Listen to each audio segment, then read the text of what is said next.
தினமலர் நேயர்களுக்கு வணக்கம். உரைகள் நிகழ்ச்சிக்கு வரவேற்கிறோம். எண்ணும் எழுத்தும் கண்ணெனத்தகும் அப்படின்னு சொல்கிற மாநிலம் நாம. ஆனால் இன்னையோட நிலைமை என்னென்னா, 8ஆம் வகுப்பு படிக்கிற மாணவர்களால் 2ஆம் வகுப்பு பாடங்களை படிக்க முடியவில்லை. அதுலேயும் குறிப்பாக தாய்மொழியில் இருக்கிற அந்த பாடகங்களை படிக்க முடியாத நிலைமையில் இருக்கிறதாக ஏசர் என்கிற ஆய்வு அறிக்கை வெளியிட்டிருக்கிறது. இப்படி இந்த கல்வியின் தரம் ஏன் இப்படி குறைந்து போய்விட்டது என்கிற கேள்வி எல்லோருக்கும் எழுந்திருக்கிறது. அந்த கேள்வியை தான் இன்றைக்கு உரைகள் நிகழ்ச்சி எழுப்ப இருக்கிறது.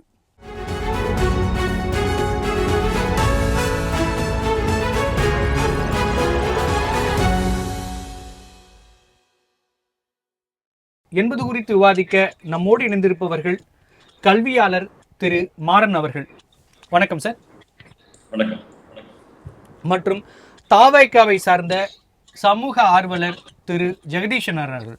வணக்கம் சார். வணக்கம் சார். ஜெகதீஸ்வரன் சார், இந்த ஆய்வு அறிக்கையை நீங்க எப்படி பாக்குறீங்க?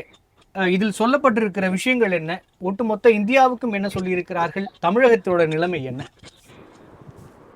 அதுங்க, இந்த annual status of education report, ASER அப்படிங்கிற ரிப்போர்ட் வந்து இந்த பிரதம் அப்படிங்கிற ஒரு அமைப்பு பல ஆண்டுகளாக செஞ்சுட்டு இருக்காங்க. நமக்கு வந்து வருடம் இந்த ரிப்போர்ட்டை கொடுத்துட்டு இருக்காங்க.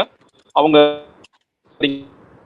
பள்ளி குழந்தைகள், குறிப்பாக பள்ளி மாணவர்கள், அவர்களுடைய கற்றல் திறன் என்னவாக இருக்கிறது, அவர்களுடைய புரிந்து கொள்ளும் திறன் என்னவாக இருக்கிறது அப்படிங்கிறதா அவங்களோட அடிப்படையில் அவங்க ஒவ்வொரு வருடமும் எந்த மாதிரி இருக்கு, அர்பன்ல எப்படி இருக்கு, ரூரல் எப்படி இருக்கு, அதிகமாகவே வந்து கிராமப்புறங்கள்ல அவங்க அதிகமாக கான்சென்ட்ரேட் பண்ணி இந்த ரிப்போர்ட்ஸ் எடுக்கிறாங்க. ஒவ்வொரு மாவட்டத்திலையுமே வந்து 30 கிராமங்கள் அப்படின்னு சூஸ் பண்ணி எடுக்கிறாங்க. எல்லா மாநிலங்களும் இது எடுக்கப்படுகிறது. ஒவ்வொரு ஆண்டும் வருகின்ற முடிவுகள் என்பது நமக்கு தொடர்ச்சியாகவே அதிர்ச்சிக்குள்ளதாக தான் இருக்குது. ஆனா இப்ப நம்மளை மாதிரியான சமூகத்தில் ஆர்வமிக்கவர்கள், கல்வியாளர்கள், அவர்களுக்கு வந்து ஒரு பெரிய அதிர்ச்சி கொடுக்குதுன்னா, இதை உண்மையிலேயே இதை பார்க்கின்ற அரசாங்கங்கள், அது எந்த ஒரு மாநிலத்தை சேர்ந்த அரசாங்கமாக இருக்கலாம், இல்ல தமிழகத்துடைய மாநிலத்தில் இருக்கக்கூடிய அரசாங்கமாக இருக்கலாம், இதை சீரியஸா எடுத்துக்கிட்டு இந்த கற்றல் குறைபாடுகள் இருக்கே, இந்த கற்றல் குறைபாடுகளுக்கு நம்ம என்ன நிவர்த்தி செய்யணும், இல்லை என்ன நிவாரணம் தேடணும், இது உண்மைதானே, அவங்க சொல்ற ரிப்போர்ட்டுங்கிறது உண்மைதானே, சாம்பிள்ல இவ்வளவு சொல்றாங்களே, இப்படிதான் இந்த அரசு பள்ளிக்கூடங்கள், அரசு உதவி பெறும் பள்ளிக்கூடங்கள் இருக்கா, அதற்கு நம்ம என்ன செய்யணும் அப்படிங்கிறதுல முயற்சி எடுத்திருக்கிறார்களா என்று கேட்டால் இல்லை. ஏன்னா சில நேரங்களில் நானே பள்ளி கல்வித்துறையில போய் பேசும்பொழுது எங்க அந்த அசர் ரிப்போர்ட் எல்லாம் வருது, அதெல்லாம் கொஞ்சம் சீரியஸா எடுத்துக்கோங்க, என்னங்க இப்பெல்லாம் இருக்கு, மோசமா இருக்கே, நீங்களே சொல்ற மாதிரி 8ஆம் வகுப்பு படிக்கும் மாணவர்களுக்கு 2ஆம் பாடங்களை கூட படிக்க முடியாத அளவுக்கு திணறிட்டு இருக்காங்களே, அவங்களோட பேரை எழுத சொன்னா பேர் கூட சரியாக எழுத முடியல. ஏன்னா அதெல்லாம் கண்கூட சில பார்த்திருக்கும். நான் வந்து சில பள்ளிக்கூடங்கள்லாம் போயிட்டு 2வது படிக்கிற மாணவன் அவனோட பேரை கரெக்டா எழுது பண்ணா அவனோட பேர் எழுத முடியாது. அவன் வந்து ரொம்ப யோசிச்சு இங்கிலீஷ் எழுதுவான், தமிழ்லையுமே ரொம்ப சிரமப்படுவான். இன்னைக்குமே வந்து நாங்க சொன்ன அதிர்ச்சியாகும் உங்களுக்கு, நாங்க வந்து இந்த ரோட் சேஃப்டிக்காக தமிழகத்துல இருக்கிற எல்லா மாவட்டங்களுக்கும் போய் நாங்க சில போட்டிகள் வைப்போம். அதுல வந்து குறிப்பாக ஒரு 10 நிமிடங்களை ஒரு கவிதை அல்லது வாசகம் சாலை பாதுகாப்பு குறித்து நீங்கள் ஏதாவது எழுதலாம்னு சொல்லி சொல்லுவோம். கிட்டத்தட்ட ஒரு 100 பசங்க இருக்காங்கன்னா ஒரு 80 பேர் வந்து தப்புன்னு தவறுமாதான் எழுதுறாங்க. சொல்ல தமிழ்ல நீ அதெல்லாம் பார்த்தா நமக்கு அதிர்ச்சியா இருக்கும். பாதுகாப்புக்கு பதுகப்புன்னு எழுதுவான், சாலைக்கு சலைன்னு எழுதுவான், விழிப்புணர்வுக்கு வழிப்புணர்வுன்னு எழுதுவான். அந்த லானாவா என்னங்கிறது அவனுக்கு குழப்பம் வரும். 3 சொல்லி நாவா 2 சொல்லி நாவாங்கிறத குழப்பம் வரும். பல மாணவர்கள் கல்லூரியிலே அப்படிதான் இருந்தாங்க, அது வேற விஷயம். பள்ளி குழந்தைகள்ல இருக்கிற அந்த மாணவர்கள் அவருக்கு சரியாக எழுத தெரிகிறதா, எல்லாம் அவருக்கு படிக்க தெரியுதா என்று கேட்டால் இல்லை. அதுவே வந்து ரொம்ப மோசமாகத்தான் இருக்கிறதுங்கிறதா ஒவ்வொரு ஆண்டும் இந்த அசர் ரிப்போர்ட் கொடுத்துட்டு இருக்கு. ஆனா இந்த வருஷம் என்ன சொல்றாங்கன்னா, ப்ரீ கோவிட் லெவல்ஸ்ல இருந்து பார்க்கும் பொழுது கொஞ்சம் முன்னேறி இருக்கு. ப்ரீ கோவிட் லெவல்ஸ்ல ஒட்டுமொத்தமாக ஒரு பெரிய துறை ரொம்ப மோசமாக போனதுன்னா அது பள்ளி கல்வித்துறை. ஏன்னா பசங்களால ஸ்கூலுக்கு வர முடியல, எல்லாமே வந்து ஆன்லைன்ல யாருக்கெல்லாம் வாய்ப்புகள் இருக்கோ ஆன்லைன்ல படிச்சாங்க. அதுல வந்து அரசு பள்ளிக்கூட மாணவர்கள் கடுமையாக பாதிக்கப்பட்டார்கள். அவங்க முழுக்க அந்த கல்விக்கும் இவர்களுக்கும் உள்ள இடைவெளி என்பது மிக பெரிதாக மாறிவிட்டது. அந்த இடைவெளிக்காகத்தான் இவங்க தமிழ்நாடு அரசும் எண்ணும் எழுத்தும்ங்கிற ஒரு திட்டம் எல்லாம் கொண்டு வந்தாங்க. அந்த கற்றல் முறையை மறுபடியும் கொண்டு வரணும், அவங்களை கான்சென்ட்ரேஷனை ஜாஸ்தி பண்ணணும், அவர்கள் எழுத்து பழக்கம், மிக முக்கியமாக எழுத்து பழக்கம் என்பது போய்விட்டது, எழுத்து பழக்கத்தை மறுபடியும் கொண்டு வர வேண்டும் தான் கொடுத்தாங்க.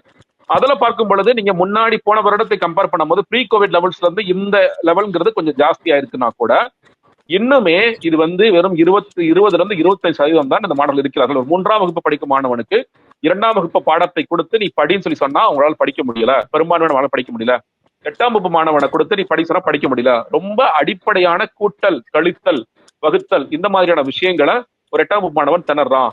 ஒரு 2ஆம் வகுப்பு மாணவர்களுக்கு நம்பர்ஸ் என்னங்கிறது தெரியல அப்படிங்கிற அளவுலதான் இன்னைக்கு இது இருக்குங்கிறது இந்த ரிப்போர்ட் சொல்லுது. தமிழ்நாட்டுல வந்து முன்னாடிக்குமே பரவாயில்ல 10% பாயிண்ட் ஜாஸ்தியா இருக்குன்னு சொல்லி நம்ம பெருமைப்பட்டாலும் அது வந்து எதுல இருந்து வந்திருக்குங்கிற பார்க்க வேண்டியதா இருக்கிறது. நீங்க வந்து 4ல இருந்து 14 வந்தது அப்படிங்கிறது நமக்கு பெருமைப்படக்கூடிய விஷயம் அல்ல. அது இன்னுமே வந்து நம்ம மோசமாகத்தான் இருக்கு. இவ்வளவு மோசமாகத்தான் தமிழ்நாட்டுல இந்த கல்வி சூழலும் அரசு பள்ளி மாணவர்களோட நிலைமையும் இருக்கிறது அப்படிங்கிறதா இன்னைக்கு வெளிச்சம் போட்டு காட்டுகிறது. இதை நாம் நிச்சயமாக சரி செய்ய வேண்டும் என்றால் முதலில் செய்ய வேண்டிய விஷயம் என்பது அரசாங்கம் இதற்கு முக்கியத்துவம் கொடுக்க வேண்டும். இல்ல எங்களுக்கு தெரியும், நாங்க தான் கல்வியில் ரொம்ப சிறந்த மாநிலம், எங்களை மாதிரி சிறந்த மாநிலமே கிடையாது, நாங்க எவ்வளவு எல்லாம் நினைத்தமா பண்றோம், பயங்கரமா பண்ணிட்டு இருக்கோம் அப்படிங்கிற மாதிரியான விஷயங்களை சொல்லாமல் உண்மையிலேயே ஒவ்வொரு வகுப்பிலும் இருக்கும் மாணவர்கள் திறம்பட கூட இல்ல, அடிப்படையாக இதையெல்லாம் எழுதக்கூடிய இடத்தில் இருக்கிறார்களா, அதை படிக்கக்கூடிய இடத்தில் இருக்கிறார்களா என்று கேட்டால் இல்லை என்பதை ஒப்புக்கொண்டு பணி செய்யும் பொழுதுதான் இதற்கான முன்னேற்றம் என்பது அடைய முடியும் நான் நினைக்கிறேன். கண்டிப்பா சார்.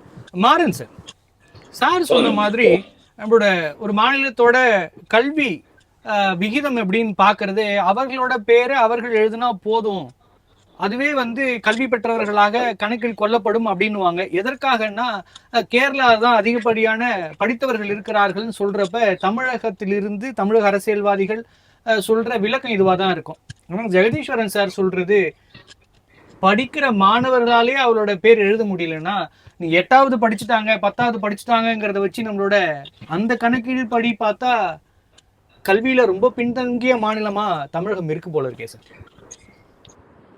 இல்ல, அந்த ரிப்போர்ட் வந்து கூறுறது வந்து உண்மை இருக்கலாம். ஏன்னா நம்ம இது வந்து ரைட் ஃப்ரம் பிகினிங் ஆரம்பத்திலேருந்து நம்ம இன்சிஸ்ட் பண்ணிக்கிட்டு தான் இருக்கிறோம். ஏன்னா இதுல வந்து மொத்தம் வந்து 3 ஃபேக்டர் இருக்குது. இந்த 3 ஃபேக்டருங்கிறது என்ன அப்படின்னாக்க, நம்மளுடைய எஜுகேஷன் சிஸ்டம் வந்து நம்ம வந்து இங்க மட்டும் இல்ல, இதே நீங்க வந்து பீகார்ல எடுத்தாலும் அப்படிதான் இருக்கும், மற்ற ஸ்டேட்ல ஒரு சில ஸ்டேட்ல எடுத்தாலும் இருக்கும். இப்போ நமக்கு லிட்ரஸி ரேட்டு, நியூமெரிக்கல் எபிலிட்டிஸ் எல்லாமே கொஞ்சம் இம்ப்ரூவ் ஆயிருக்குன்னு சொல்லியிருக்காங்க. ஏன் அப்படின்னா இந்த COVID-19 இந்த 8th ஸ்டாண்டர்ட் அப்படிங்கிறீங்களா, ஒரு 3 வருஷம் வந்து அந்த பையன் 8th ஸ்டாண்டர்ட் படிக்கிற பையன் 3 வருஷம் அவன் ஸ்கூலுக்கு போகாம படிச்சிருக்கான். அது ஒரு இம்பாக்ட் கூட இருக்கலாம், கண்டிப்பாக அந்த இம்பாக்ட் இருக்கும், கண்டிப்பா இருக்கும். அதுக்கு அடுத்தது நீங்க பாத்தீங்கன்னாக்க ஸ்கூல் டீச்சர்ஸ் வந்து என்னன்னாக்க ஒரு அந்த டீச்சர்ஸ் ஸ்டூடெண்ட் ரேஷியோ வந்து இன்னும் வந்து நமக்கு ஷார்ட் ஃபால்ஸா இருந்துகிட்டே இருக்குது. ஒரு அதாவது ஒரு டீச்சர் பள்ளிப்பாங்க, 2 டீச்சர் பள்ளிப்பாங்க, இல்ல வந்து ஒரு டீச்சர் வந்து 5 கிளாஸுக்கு எடுப்பாங்க, இல்ல 2 டீச்சர் வந்து 5 கிளாஸுக்கு எடுப்பாங்க. ஃபர்ஸ்ட் ஸ்டாண்டர்ட் இருப்பான், செகண்ட் இருப்பான், தேர்ட் இருப்பான். ஃபர்ஸ்ட்ல வந்து 6 பேர் தான் இருப்பான், செகண்ட்ல வந்து 7 பேர் இருப்பான், தேர்ட்ல வந்து ஒரு 10 பேர் இருப்பான். ஒரு டீச்சர் 2 டீச்சர் வந்து 5 சப்ஜெக்ட் 25 சப்ஜெக்ட் எப்படி ஹேண்டில் பண்ண முடியும்? மாணவர்கள் வேணா ஒரு 30 மாணவர்கள் இருக்கலாம் இல்லைங்களா? இதை வந்து டீச்சர்ஸுடைய ப்ராப்ளம்ஸ் ஷார்டேஜ் இருக்குது, அது ஒரு ப்ராப்ளம் இருக்கலாம். இதற்கு மேல வந்து நம்ம பேரண்ட்ஸ் நம்ம பார்த்தோம்னாக்கா நிறைய வந்து நீங்க இந்த கவர்மெண்ட் ஸ்கூல்ஸ் என்ன சொல்றதுங்க, நமக்கு வந்து economically backward, rural areas, tribe areas, இதெல்லாம் வந்து பேரண்ட்ஸோட அவேர்னஸ் ரொம்ப கம்மியா இருக்கும், அவங்களுடைய லிட்ரஸி ரேட்ஸ் கம்மியா இருக்கிறதால சில்ட்ரன்ஸுக்கு அங்கே அதிகமாக ஃபோக்கஸ் பண்ண முடியாதுன்னு சொல்லலாம். இதுக்காக தான் நம்ம என்ன சொல்றோம் அப்படின்னாக்க, இப்போ நீங்க நேஷனல் எஜுகேஷன் பாலிசியா இருக்கலாம், இல்ல வந்து இப்ப கூட வந்து என்னன்னாக்க உங்களுக்கு சென்ட்ரல் போர்டு என்ன பண்ணிருக்காங்கன்னாக்க, உங்களுக்கு 3rd standard, 5th standard, 8th standard ஒரு எக்ஸாம், ஒரு யார்ட் ஸ்டிக் வைங்க அப்படின்னு சொல்றோம். நம்ம வந்து என்ன நினைக்கிறாங்கன்னா 3rd ஸ்டாண்டர்டு ஒரு எக்ஸாம் வச்சுட்டோம்னா பையன் வந்து படிக்காம போயிடுவானோ, வராம போயிடுவானோ அப்படின்னு நினைக்கிறாங்க. கிடையாது, அவன் லெவலுக்கு இப்போ பாருங்க, இப்போ 3rd ஸ்டாண்டர்ட் பண்ணிக்க நம்ம வந்து சர்வே எடுக்கிறோம், அவனோட பேர் எழுத தெரியல, ஒரு ஊர் எழுத தெரியல, ஒரு அரித்மெட்டிக்ஸ் வந்து உங்களுக்கு என்ன சொல்ற அடிஷன் டெலிஷன் அவனுக்கு தெரியல. அப்படிங்கும் பொழுது நீங்க 3rd ஸ்டாண்டர்ட் ஒரு எக்ஸாம் சொல்லிட்டு அவன் லெவலுக்கு வந்து நீங்க இன்டர்னல் எவாலுவேஷன் நீங்க பண்ணுங்க. நாங்க வந்து பெரிய போர்டு, நாங்க செகண்டரி போர்டு வைக்க சொல்லல, யூனிவர்சிட்டி எக்ஸாம் வைக்க சொல்லல, ஒரு செகண்டரி லெவல்ல வந்து அவனோட எக்ஸாம் வந்து அவனை அனலைஸ் பண்ணி அவன் பேர் எழுதுறானா, இல்ல அடிஷன் பண்றானா, டெலிஷன் பண்றானா அப்படிங்கிற ஒரு ஒவ்வொரு கிரேடுக்கும், நீங்க ஃபர்ஸ்டா இருக்கலாம், செகண்டா இருக்கலாம், தேர்டா இருக்கலாம், ஒவ்வொரு கிரேடுக்கும் மினிமம் அந்த பையன் வந்து அந்த மாணவன் வந்து கன்சிஸ்டண்டா கான்ஸ்டன்டா அவனுடைய எஜுகேஷன்ல இம்ப்ரூவ் ஆகுறானாங்கிறது வந்து பார்த்தோம்னா, நீங்க வந்து மார்க்ஸ், நீங்க வந்து இன்டர்னல் எக்ஸாமோ இல்ல எக்ஸ்டர்னல் எக்ஸாமோ, நீங்க எக்ஸாம்ங்கிற ஒரு எவாலுவேஷன்ஸ் மெத்தடை வச்சுதான் அந்த ஸ்டூடெண்ட்ஸோட ஸ்கில்ல நம்ம கொண்டுட்டு போக முடியும். ஒழிஞ்சு நான் எக்ஸாமே நான் நடத்த மாட்டேன், சும்மா நான் வந்து நேம் ஷேக் ஒரு எக்ஸாம் வைக்கிறேன்னா அந்த கொஸ்டின் அந்த ஆன்சர் பேப்பரை டீச்சர்ஸ் திருத்துறாங்களா திருத்தலன்னு தெரியல இல்லைங்களா? அதே மாதிரி வந்து ஒரு டீச்சர்ஸ் முடியாது. இந்த மாதிரியான பிரச்சனையால தான் நமக்கு வந்து நினைக்க நம்ம மாநிலம் வந்து இன்னும் பின்தங்கி போகும்னு சொல்லலாம். இதே மாதிரி பல மாநிலங்கள் இருக்கிறாங்க. நம்ம மாநிலம் இன்னைக்கு வந்து பார்க்கும்பொழுது ஸ்கூல் எஜுகேஷன் ரொம்ப ஃபோக்கஸ் பண்றாங்க, குவாலிட்டி எஜுகேஷன் அப்படின்னு சொல்றாங்க. குவாலிட்டிங்கிறது நம்ம எங்க பேசுறோம்னா அவுட்கம்ஸ், இந்த ஸ்டூடெண்ட்ஸுடைய அவுட்கம்ஸ் தான் நம்ம பேசணும். அவன் வந்து இன்னைக்கு நான் சொல்ல போனோம்னாக்க கிராஜுவேட்ஸ்லேயே வந்து அடிஷன் தெரியல, டெலிஷன் தெரியல. இந்த கம்ப்யூட்டர் வந்தது, கால்குலேட்டர் வந்தது, அவனால வந்து சரியான ஒரு என்ன சொல்றது, அரித்மெட்டிக் கால்குலேஷன் வந்து தன்னால ஆக்சுவலா போட தெரியல. இது பேசிக்கா வந்து எனக்கு இந்த சேஞ்சிங் சினரியோல இதெல்லாம் இஷ்யூஸ் நிறைய இருந்துகிட்டே இருக்குது. அதனாலதான் வந்து டீச்சர்ஸ் வந்து கண்டிப்பா வந்து எஜுகேஷன் சொல்லிட்டோம்னா டீச்சர்ஸ் மிக முக்கியமான விஷயங்கள், அவங்களுடைய எஃபோர்ட் மிக முக்கியமான விஷயங்கள், பேரண்ட்ஸ் முக்கியமான விஷயங்கள், இதுக்கு மேல வந்து அரசு வந்து மிக முக்கியமான விஷயங்கள். இது எல்லாம் இல்லாதனால ஒரு பிரச்சனையே வந்திருக்குது. இன்னைக்கு சென்ட்ரல் போர்டு என்ன சொல்லியிருக்காங்க, 3rd standard 5th standard 8th standard உங்களுக்கு வந்து உண்டு, சிபிஎஸ்இ இல்லைன்னு சொல்லிட்டாங்க. அவங்க என்ன பண்ண கேந்திர வித்யாலயா நவோதயா ஸ்கூல்ஸ்ல வந்து எக்ஸாம் சொல்லியிருக்காங்க. ஏன் சொல்றாங்க, இது வந்து ஒவ்வொரு டெஸ்ட். இப்ப இவங்க ஏஜென்சி இருக்காங்க. இன்னைக்கு தமிழ்நாடு கவர்மெண்ட் வந்து ஒரு சர்வே எடுக்கிறாங்க. ஸ்டேட் கவர்மெண்ட் ஸ்கூல் எஜுகேஷன்ஸ் வந்து என்ன பண்ண ஆல்ரெடி ஆர்டர் கொடுத்துட்டாங்க.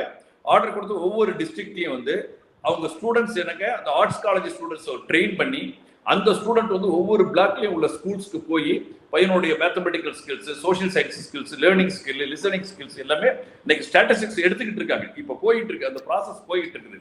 அந்த ஸ்டாட்டிஸ்டிக்ஸ் அனாலிசிஸ் நமக்கு என்னன்னு தெரியாது. பட் இது வந்து நேஷனலா இருக்கலாம், அந்த ஸ்டாட்டிஸ்டிக்ஸ் நம்ம கொடுக்குறாங்க நமக்கு. ஆனா பட் இருந்தாலும் நம்ம வந்து கான்சென்ட்ரேஷன் பண்ணி தான் ஆகணும். நம்ம இதுல வந்து நம்ம வந்து ஜஸ்ட் லைக் இதை நம்ம விட்டுட்டோம் அப்படின்னு இந்த ரிப்போர்ட்டை விட்டுட்டோம் அப்படின்னாக்க, ஏன்னா எவ்ரி இயர் நான் பேசிட்டு இருக்கேன், இதுல டிஸ்கஷன் வந்து நிறைய நம்ம பேசிட்டு இருக்கோம். அப்ப பேசிட்டு இருக்கும்பொழுது நம்ம ஜஸ்ட் லைக் நம்ம விட்டுட்டோம் அப்படின்னாக்க இன் ஃபியூச்சர்ல நீங்க வந்து பார்த்தோம்னாக்க நம்ம வந்து எல்லாருமே கிராஜுவேட் ஆயிடுறாங்க. பாருங்க இன்னைக்கு வந்து எல்லா கிராஜுவேட்ஸ் லெவல் நம்ம தான், enrolment higher education enrolment 52% highest state நம்ம தான் அப்படிங்கிறோம். ஆனா அவுட்கம்ஸ் என்ன, காம்படிட்டிவ் எக்ஸாமினேஷன்ல எவ்வளவு பேர் சக்சஸ் ஆகுறாங்க, யூபிஎஸ்ல எவ்வளவு பேர் சக்சஸ் ஆகுறாங்க, இன்னும் வந்து பிரைவேட் செக்டர்ஸ்ல எவ்வளவு பேர் சக்சஸ் ஆகுறாங்க, இதெல்லாம் நம்மளுடைய கால்குலேஷன் நம்ம பார்க்கணும். இதை பார்த்து தான் நம்ம என்ன பண்ணணும், பேசிக் எலிமெண்டரி எஜுகேஷன்ஸ் வந்து ஃபவுண்டேஷன் ஆஃப் இஸ் லைஃப். ஒவ்வொரு ஸ்டூடெண்டோட லைஃப், அவனுடைய லைஃப் தான் நம்மளுடைய கண்ட்ரி லைஃப், நம்மளுடைய சமுதாயத்தோட லைஃப். ஆகையால ரொம்ப சீரியஸா இருக்கணும். டீச்சர்ஸ் என்ன பொறுத்தளவுல வந்து இன்றைய காலகட்டத்தில் வந்து அரசு பள்ளி ஆசிரியர்கள் வந்து ரொம்ப சிறப்பாக தான் செயல்படுறாங்க, அதுல எந்த மாற்று கருத்துமே இல்லை. அந்த அளவுக்கு எஃபோர்ட் போடுறாங்க. At the same times effort போடுறது வந்து அந்த அளவுக்கு வந்து ஒரு ஹார்வெஸ்ட் பண்ண முடியுதானா, இல்ல, மேட்சிங் இல்ல. தொடர்ந்து பேசுவோம். ஜெகதீஸ்வரன், ஒரு டீச்சர் வச்சு 2 டீச்சர் வச்சு பண்ண முடியாது. அதனாலதான் இந்த பிரச்சனைகள் இருந்துகிட்டு நான் சொல்றேன். கண்டிப்பா ஜெகதீஸ்வரன் சார், மாறன் சார் சொல்றதுல ஒரு முக்கியமான விஷயம், இந்த 8ஆம் வகுப்பு வரைக்கும் கம்பல்சரி பாஸ் அப்படிங்கிற பாலிசியை தமிழக அரசு வைத்துக் கொண்டிருக்கிறார்கள். அதுதான் இந்த கல்வி தரமற்றதாக மாறுவதற்கு ஒரு காரணம்னு ஒரு முன்வைக்கிறாரு. அதை நீங்க எப்படியா பாக்குறீங்க?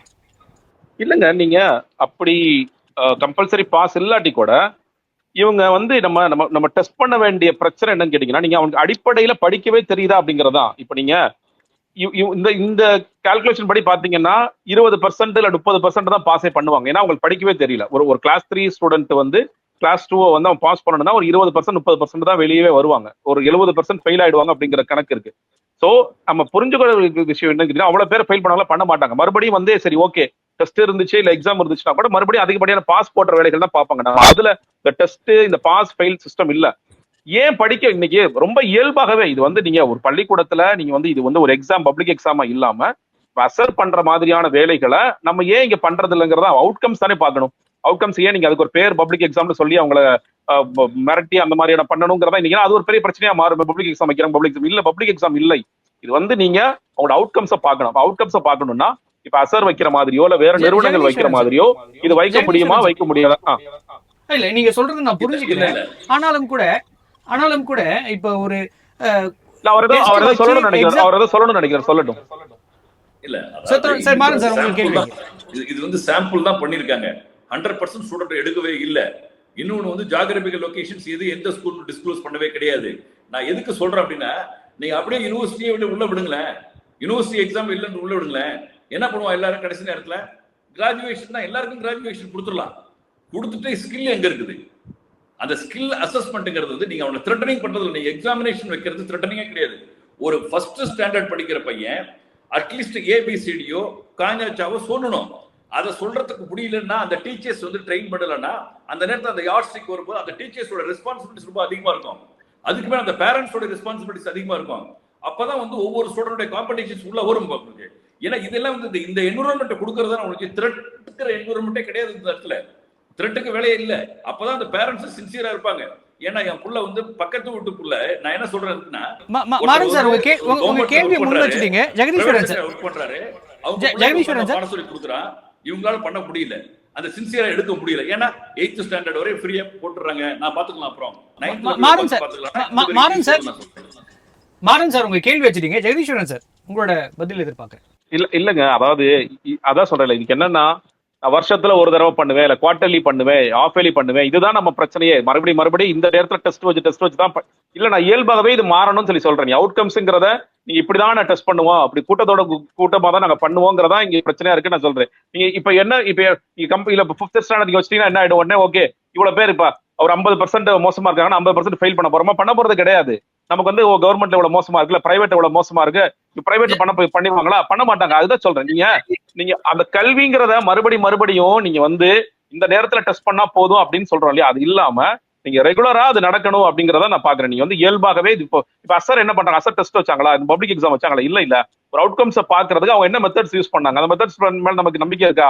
அப்ப அந்த மெத்தட்ஸை யூஸ் பண்ணுங்க தான் சொல்றோம். நீங்க சாம்பிள்ங்கிறாருல, நிறைய எல்லாருக்கும் பண்ணுங்க, அந்த மெத்தட்ஸை யூஸ் பண்ணுங்க. நீங்க சர்வே எடுங்க, சர்வே சாம்பிளிங் தானே பண்ண சொல்றோம், சர்வே தானே பண்ண சொல்றோம்.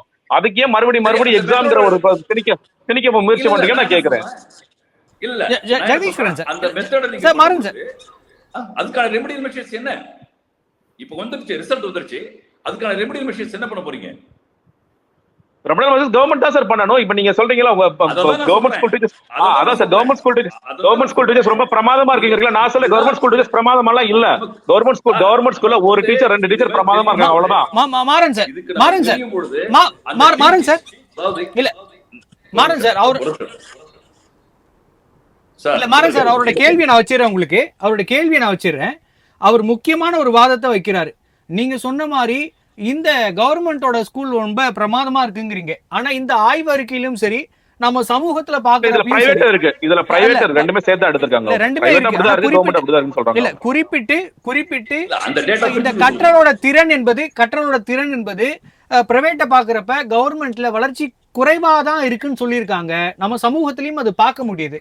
அப்படி இருக்கிறப்ப நீங்க எப்படி கவர்மெண்ட் நல்லா தான் இருக்கு நம்ம சொல்லிட்டு போக முடியாது இல்லையா? அதனால பேரண்ட்ஸ் சொல்லி கொடுக்கலன்னு சொல்றது அது ஒரு எஸ்கேபிசம் இல்லையா சார்? இல்லைங்க, நான் சொல்லிடுறேன். நீங்க சொல்றதெல்லாம் ஓகே தான். இன்னைக்கு கவர்மெண்ட் ஸ்கூல்ஸ் என்ரோல் பண்ணீங்க பாத்தீங்கன்னா, இன்க்ளூடிங் எலிமெண்டரி ஸ்கூல்ல இருந்து ஹையர் எஜுகேஷன்ல, ஹையர் செகண்டரியில இருந்து என்ரோல்மெண்ட் இன்க்ரீஸ் ஆயிருக்கு. இது ஒரு ரீசன். இன்ஃப்ராஸ்ட்ரக்சர் மேக்ஸிமம் அவங்களால வந்து பண்றாங்க. இன்னைக்கு வந்து ஃபேக்கல்டி ஷார்டேஜ் தான் ஷார்ட் ஃபால்ஸ் மிக முக்கியமான விஷயங்கள்.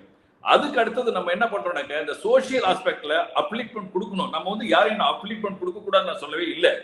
நான் யாருக்கும் எகெயின்ஸ்டா நான் பேசவே இல்லை. நம்ம மாணவர்கள் அவர்கள், நம்மளுடைய நாட்டினுடைய எதிர்காலம் அவங்கள நம்ம எக்யூப் பண்ணணும் அப்படின்னா ஒவ்வொருத்தருடைய கையில இருக்குது. இது அரசு கையில இருக்குது, ஆசிரியர் கையில இருக்குது, பெற்றோர்கள் கையில இருக்குது, குழந்தைகள் கையில இருக்கு. அப்படின்னாக்க குழந்தைகளுக்கு அந்த அளவுக்கு ரியலைஸ் பண்ண முடியாது. ஈவன் கிராஜுவேட்ஸ் படிக்கிறவனோ அவனுக்கே ரியலைஸ் பண்ண தெரியல. அப்ப யார் இம்பார்ட்டன்ஸ்னா அந்த 3 stack holders importance. School teachers மிக முக்கியமான விஷயங்கள், அதுக்கு அடுத்தது அந்த பேரண்ட்ஸ் மிக முக்கியமான விஷயங்கள், அதுக்கு மேல அந்த கவர்மெண்ட் மிக முக்கியமான விஷயங்கள். இந்த 3 பேரும் தான் நீங்க ஸ்டேக் ஹோல்டர்ஸ் வந்து புட்டுக்குதல். இவங்க 3 பேரை எடுத்தா மட்டும்தான் அந்த எஃபோர்ட் பண்ண முடியும். இதுக்கு வந்து ஏதாவது ஒரு ஆட்ஸ் இருக்கு. அதுதான் நான் இப்ப சொல்றப்ப நீங்க வந்து சென்ட்ரல் கவர்மெண்ட் இப்ப வந்து நவோதயா ஸ்கூல் சொல்லியிருக்காங்க. ஏன் சொல்லியிருக்காங்க? அவங்க எதுக்கு சொல்லிருக்காங்க? கேந்திர வித்யாலயா எதுக்கு சொல்லியிருக்காங்க? இப்ப லேட்டஸ்டா அனௌன்ஸ் பண்ணாங்க. இதை வந்து பனிஷ் பண்ணி யாரையும் ஃபெயில் போட வைக்கல சார். ஒரு பையனுக்கு வந்து நீங்க குவார்டர்லி ஒரு எவாலுவேஷன் வைக்கிறீங்க அப்படின்னா, அந்த பையனுடைய பெர்ஃபார்மன்ஸ் கம்மியா இருக்குன்னா அடுத்த குவார்டர்லியோ அடுத்த ஒரு ரிவ்யூலயோ அவன் இம்ப்ரூவ் ஆகிறதுக்கு வாய்ப்பு உண்டு. அவன் இம்ப்ரூவ் மாறன் சார். அதுக்கு தான் டீச்சர்ஸோட இம்பார்ட்டன்ஸ் சார். மாறன் சார், ரிசல்ட்டை பார்க்கணும்னா அதோட ப்ராசஸையும் நம்ம பார்க்க வேண்டியிருக்கு. இதே ஆய்வறிக்கையில அவர்கள் இன்னொரு முக்கியமான விஷயத்தை குறிப்பிட்டிருக்காங்க. இன்னும் அரசாங்க பள்ளிக்கூடங்கள்ல வேறு ஒரு வகுப்புல படிக்கிற மாணவர்கள் மற்ற வகுப்பு, அதாவது 2வது 3வது என்று வேறு வகுப்புல உட்கார வச்சு ஒன்னா பாடம் சொல்லி கொடுக்கிற நிலைமை இன்னும் தமிழகத்தில் இருக்குங்கிற அறிக்கையை கொடுத்திருக்காங்களே சார். இதற்கு டீச்சர் என்ன பண்ண முடியும், பேரண்ட்ஸ் என்ன பண்ண முடியும் சார்? இது சரிதானே அங்க படிக்கிறதுக்கான வாய்ப்புகள் கிடைக்கும். அதுக்கப்புறமா தானே சார் ஏதாவது சொல்லி கொடுத்தீங்கன்னா என்னன்னு பேரண்ட்ஸால கேட்க முடியும். அடிப்படை கட்டமைப்புகளே இங்க கேள்விக்குறியாக இருக்குங்கிறப்ப நீங்க பேரண்ட்ஸ சொல்றதுல எந்த விதத்துல சரி? அது இல்லாம கவர்மெண்ட் பள்ளிக்கூடங்கள்ல படிக்க வைக்கிறவங்க சாதாரண மக்கள், அவர்கள் அந்த குழந்தைக்கு சொல்லி கொடுக்குறாங்கன்ற நிலைமையில இருக்கிறாங்கிற கேள்வி இருக்கு. அப்ப நம்ம திருப்பி பேரண்ட்ஸ்ட போறது எந்த விதத்துல சரி? இல்ல ஒரு நிமிஷம். அதுக்கு தான் நான் ஆரம்பத்திலேயே சொன்னேன். இன்னைக்கு ஸ்கூல் டீச்சர்ஸ் ஷார்ட் பாஸா இருக்கிறாங்க. ஒரு டீச்சர் வந்து 5 கிளாஸ் நடத்துறாரு. 1வது 2வது 3வது 4வது 5வது 2 கிளாஸ் சேர்த்து உட்கார வைக்கிறாரு. 25 சப்ஜெக்ட் நடத்துறாரு. இதெல்லாம் இஷ்யூஸ் இருக்கு நான் சொல்லிட்டேன் ஆரம்பத்திலேயே. These are all the basic issues which are in India, which are in Tamil Nadu இருக்குன்னு நான் சொல்லிட்டேன். அதை கரெக்ட் பண்ணணும்னு சொல்லியிருக்கேன். As a government, they have to correct the problems. As a teacher, he has to correct his problems. Then the parents also should be more aware of it. இன்னைக்கு என்ன பண்றாங்க parents? இன்னைக்கு நம்ம பார்க்கிறோம், ஒரு சாதாரண ஒரு கூலி தொழிலாளி என்ன பண்றாருன்னா, அவர் பிள்ளை நல்ல ஒரு ஸ்கூல்ல படிக்க வைக்கணும்னு நினைக்கிறாரு, நல்லா படிக்க வைக்கணும்னு நினைக்கிறாரு. ஏன்? அவருடைய ஜெனரேஷனுடைய மாத்தணும் அப்படிங்கிறதா. இவரோட இந்த ஜெனரேஷன் முடிஞ்சிடணும், அடுத்த ஜெனரேஷன் வந்து கல்வி கற்றவரா இருக்கணும், அதனால வந்து அவனுடைய லைஃப் மாறணும் அப்படிங்கிறது தான் எல்லாரும் எஃபோர்ட் போடுறாங்க. அப்படிங்கும் பொழுது 3 ஸ்டேக் ஹோல்டர்ஸ் சேர்ந்து தான் இதை செய்யணும், இல்லைன்னா செய்ய முடியாது. ஏன்னு சொல்றேன்னு சொல்லுங்களேன். இன்னைக்கு நம்ம வந்து கவர்மெண்ட் ஸ்கூல்ஸ், நான் ஒரு கவர்மெண்ட் ஸ்கூல்ல நான் படிச்சுவேன் இல்லைங்களா, தமிழ் மீடியத்துல படிச்சுவேன். அன்னைக்கு என்னுடைய பேரண்ட் என்ன பண்ணாங்கன்னா 10 ரூபா டியூஷனுக்கு அனுப்பிச்சு விட்டாங்க. ஏன்னா எங்க அப்பாவுக்கு வந்து படிக்க தெரியாதுங்க, கையெழுத்து மட்டும் தான் போட தெரியும். எங்க அம்மாவுக்கு சார் மாறன் சார் அவங்க ரியலைஸ் பண்ணி தான் நம்மளோட இந்த தொழில் நம்ம அதே மாதிரி நிறைய பெற்றோர்கள் அப்பயே வந்து அந்த அவேர்னஸ் இருக்குது. இன்னைக்கு அந்த அவேர்னஸ் இருக்குது. அந்த அவேர்னஸ் கொஞ்சம் கொடுக்கணும்னு சொல்றோம், வேற ஒண்ணுமே கிடையாது. நம்ம பிள்ளைகள் மேல கொஞ்சம் அவேர்னஸ் கொஞ்சம் கொடுத்து கொஞ்சம் அக்கறை எடுத்து அவங்க வாழ்க்கையில முன்னேற வழிகிறத சொல்றோம் ஒழிஞ்சு அவங்களே உட்காந்து சொல்லி கொடுக்கணும் அவசியம் கிடையாது. பேரண்ட்ஸ் நான் குறைய சொல்லலை, பட் அவேர்னஸ். ஏன்னா பாஸ் போடுற போது பரவாயில்ல போயிட்டு வரான், பையன் ஸ்கூலுக்கு போயிட்டு இருக்கான், 2வது பாஸ் ஆயிட்டான், 3வது பாஸ் ஆயிட்டான் அப்படின்னா அதுக்கான ஸ்கில் இல்ல, டெஸ்ட் பண்ணிடலாம், படிக்க அதுக்காக தான் நான் சொல்றேன். ஏன்னா அவங்க குழந்தைகள். தொடர்ந்து பேசலாம் சார். ஜெகதீஸ்வரன் சார், இன்னொரு முக்கியமான காரணமாக முன்வைக்கப்படுவது என்பது அரசாங்க பள்ளிக்கூடங்கள்ல அரசுக்கு கல்வி மீது அக்கறை இல்லை அப்படிங்கிற ஒரு பார்வை இருக்கு. இன்னொன்னு, தனியார் பள்ளிக்கூடங்கள்ல அவர்களோட எண்ணிக்கையை பெருக்குவதற்காக, சேர்க்கையை பெருக்குவதற்காக நிறைய விஷயங்களை காம்ப்ரமைஸ் பண்ணிட்டு போறாங்க அப்படிங்கிற இன்னொரு விஷயமும் இருக்கு. அவர்களோட டார்கெட் என்னவா இருக்குன்னு பார்த்தா 12ஆம் வகுப்பு அல்லது 10ஆம் வகுப்போட ரிசல்ட் ஓரியன்டா தான் இருக்கு. அதனாலேயே நிறைய விஷயங்கள் இங்க தவிர்க்கப்படுகிறது. ஏன்னா இந்த ஆய்வறிக்கையிலே தமிழ் மொழி அல்லது தாய்மொழியில படிக்க முடியலன்னு தான் சொல்லியிருக்காங்க. அப்ப இவர்கள் அந்த இலக்கை நோக்கி ஓடுறதால இந்த தமிழ் தேவையில்லை அப்படிங்கிற எண்ணம் இருக்கிறதா? அது மாற்றப்பட வேண்டுமா? அதற்கான வழிகள் என்ன? முதல்ல வந்து இன்னைக்கு அரசாங்க பள்ளிக்கூடங்கள் மீது அரசுக்கு அக்கறை இருக்கா அப்படின்னு கேட்டீங்கன்னா இல்ல, அந்த அக்கறை குறைஞ்சிட்டே வர்றதான் காமிக்குது. ஏன்னா நீங்க தொடர்ச்சியாக ஒவ்வொரு பட்ஜெட்லையும் பாருங்க, அதிகப்படியான நிதி ஒதுக்கப்படுவது கல்வித்துறைக்கு தான். ஆனா அதோட அவுட்கம்ஸ் என்னவா இருக்கு? அவுட்கம்ஸ் ரொம்ப மோசமா தான் இருக்குங்கிற பார்க்கிறோம். இப்ப ரொம்ப இயல்பா இப்ப வந்து நம்ம ஒரு பொருளாதாரத்தில் நம்ம வந்து ஓரளவுக்கு ஒரு நிலைமைக்கு வந்த பிறகு நம்ம செய்யற முதல் விஷயம் என்ன? நம்ம பசங்களை கவர்மெண்ட் ஸ்கூலுக்கு அனுப்ப வேண்டாம், நம்ம வந்து பிரைவேட் ஸ்கூல்ல படிக்க வச்சிருவோம். அது சின்ன ஸ்கூலோ பெரிய ஸ்கூலோ, பட் பிரைவேட் தான் போகணும். எல்லா பேரண்ட்ஸுமே என்ன, இப்ப கூலி தொழிலாளருக்கு இருக்கிறவர் கூட இல்ல வந்து வீட்டு வேலை செய்யறவங்க கூட பிரைவேட் ஸ்கூல்ல போகணும். ஏன் போறாங்க? ஏன் கவர்மெண்ட் ஸ்கூல் நோக்கி? கவர்மெண்ட் ஸ்கூல் நோக்கி போறவங்க யாரு? வேற வழியே இல்லைங்க, பொருளாதாரத்தை ரொம்ப மோசமான நிலைமையில இருக்கும், நாங்க சாப்பாடுக்கே வழி இல்லாம இருக்கோம், வேற வழி இல்லை, நாங்க அதனால போய் சேர்க்கிறோங்கிறது மட்டும் தான் சேர்க்கிறாங்களே தவிர ஏதாவது ஒரு வேலைக்கு போறோம், என்னால வந்து ஒரு மாத வருமானம் வந்துட்டு இருக்குன்னா அவங்க கூட எப்படியாவது கஷ்டப்பட்டு ஃபீஸ் கட்டி நம்ம பிரைவேட் ஸ்கூல்ல போகணும். இது எங்க இருந்து வருது? இப்ப சார் சொல்றல எவ்வளவோ சாதனையாளர்கள் நீங்க இன்னைக்கு வரைக்கும் இஸ்ரோல சாதிச்சவங்க, பெரிய பெரிய IAS ஆபீசர்ஸ் எல்லாம் லிஸ்ட் எடுங்க. எல்லாம் என்ன சொல்லுவாங்க? நான் வந்து கவர்மெண்ட் ஸ்கூல்ல படிச்சேன், நான் கவர்மெண்ட் ஸ்கூல்ல படிச்சேன், தமிழ் மீடியம்ல படிச்சேன்னு சொல்லி சொல்லுவாங்க. ஆனா இன்னைக்கு அது ஏன் மாறிடுச்சு? நமக்கு மேல நம்பிக்கை இருக்கா கவர்மெண்ட் ஸ்கூல் மேல? கவர்மெண்ட் ஸ்கூல் நம்பிக்கையே இல்ல. எத்தனை அரசியல்வாதிகளோ இல்ல அரசு அதிகாரிகளோ, நீங்க எப்பயாவது ஒருத்தர், ஒரு கலெக்டர் வந்து தன்னுடைய குழந்தைய அரசு பள்ளிக்கூடத்தை படிக்க வச்சாருங்கிறது மிகப்பெரிய செய்தியாக மாறும். ஆனா எத்தனை பேர் முன் வரதே இல்ல அதெல்லாம் வேண்டாம், தேவையில்லாத ஒண்ணு, கவர்மெண்ட் ஸ்கூல்ல போய் யார் போடுவா?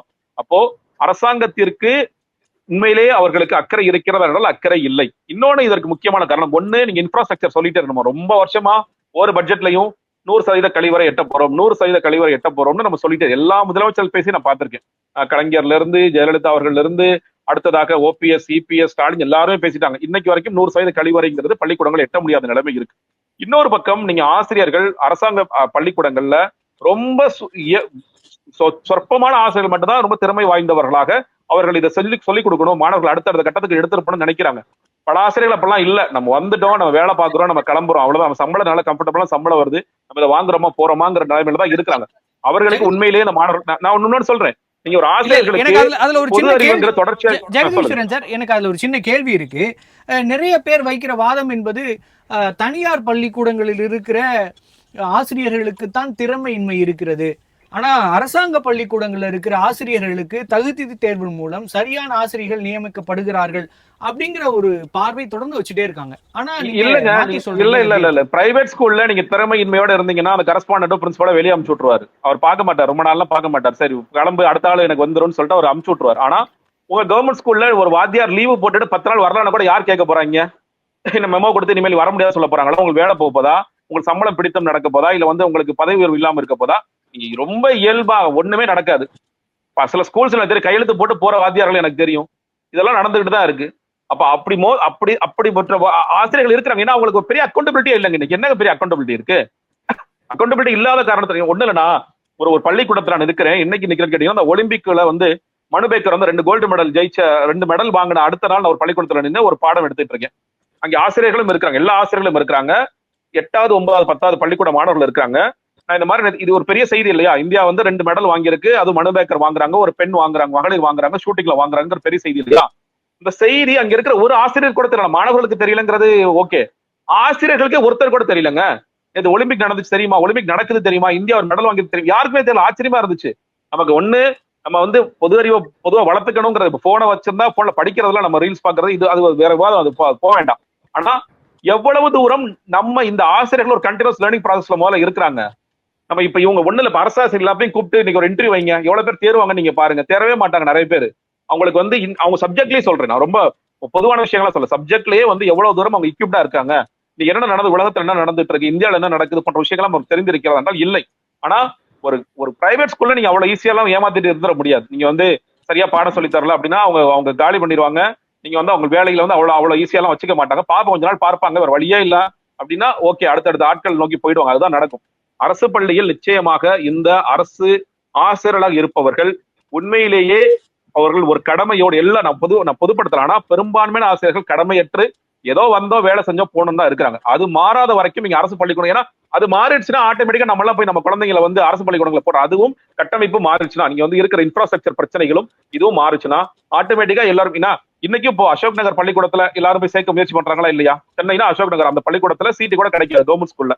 அதே மாதிரி எத்தனை பள்ளிக்கூடங்கள் இருக்கு. நம்ம கடைசி வரைக்கும் 10 வருஷமா நான் பேசியிருக்கேன், அசோக் நகர் பள்ளிக்கூடம் மட்டும் தான் பேசுவோம், அதை தாண்டி நம்மளால பேசவே முடியாது. ஏன்னா மற்ற பள்ளிக்கூடங்கள் அந்த லட்சணத்துல இருக்குங்கிறத நம்ம பார்த்துட்டு இருக்கோம். கண்டிப்பா சார். இன்னொரு கேள்வி இருக்கு. இந்த ஏற்கனவே இருக்கிற அந்த கல்வி முறை என்பது சரியாக இல்லை, அதனால் புதிய கல்விக் கொள்கை எடுத்துட்டு வந்தா இதற்கான மாற்றுதலாக இருக்கும் அப்படிங்கிற வாதத்தை தொடர்ந்து மத்திய அரசு வைத்துக் கொண்டே வருகிறார்கள். அதை நீங்க எப்படியா பாக்குறீங்க? அதன் மூலம் எதுவும் மாற்றங்கள் ஏற்படுமா?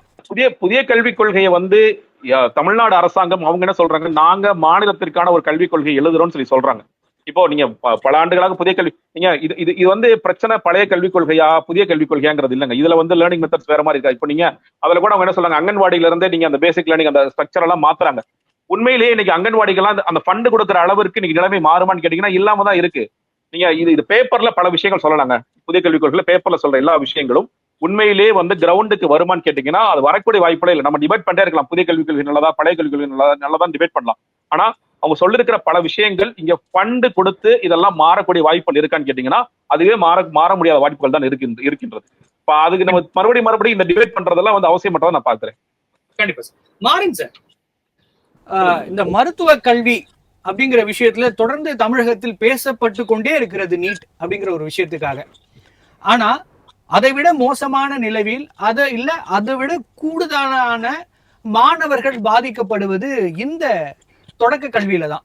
ஆனா அது குறித்து பேசப்படுவதே இல்லையே சார். அரசாங்கமாக இருந்தாலும் சரி, சமூக ஆர்வலராக இருந்தாலும் சரி, அரசியல் கட்சிகளாக இருந்தாலும் சரி, அதை பத்தி ஏன் பேச மாட்டேங்கிறாங்க? அதாவது வந்து உண்மையிலேயே வந்து ரொம்ப கஷ்டமான விஷயங்கள் தான். ஆனா இதுக்காக எஃபோர்ட் எடுத்துட்டு தான் இருக்காங்க. அதாவது உங்ககிட்ட வந்து நேரடியா வந்து நாங்க வந்து தோத்துட்டோம்னு யாரும் சொல்ல மாட்டாங்க. இந்த ரிப்போர்ட்டை வந்து கவர்மெண்ட் கண்டிப்பா சீரியஸா டிஸ்கஸ் பண்ணுவாங்க. வருடா